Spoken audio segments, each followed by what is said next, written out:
D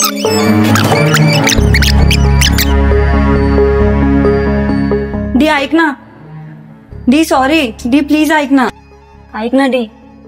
काय एकच बाकी राहिलंय अजून? डी मी समजून सांगू शकते. काय एक्सप्लेन करणार आहेस तू? गर्लफ्रेंड बोललाय तुला तो. डी मी सांग. लाज कशी वाटली नाही तुला? बायको होतीस तू माझी. डी जे तू बघितलं तसं काहीही नाहीये. तू ना प्लीज जा आणि तुझी लाईफ जग, कारण याच्यानंतर आहे ना मी उगाच त्याला जर काही सांगितलं ना, तू तिकडं पण नाही आणि इकडं पण नाही. आजपासून आपलं कोणतंच नातं नाहीये. प्लीज डी ऐकून तर घे. काय ऐकायचंय?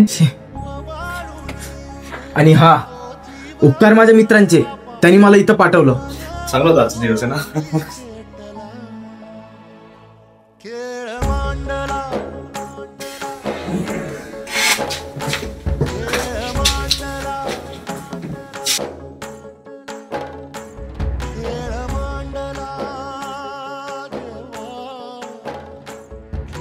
अरे सुमलिंदा, ही डी दाची वाईफ आहे ना?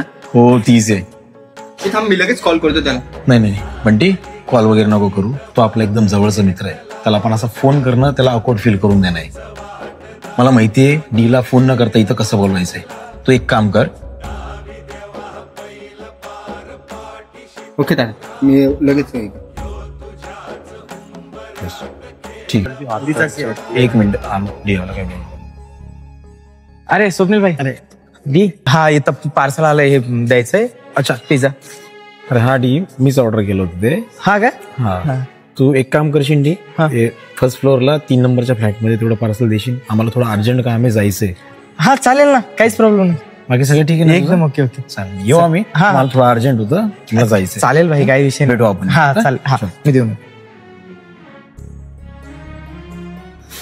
नाहीतर तू अशी आहेस आणि माझ्या पाठीमागे हे काम करतेस ना, तर मला कधीच कळालं नसतं. आयुष्यभर अंधारात ठेवलं असतं तुम्हाला. छे.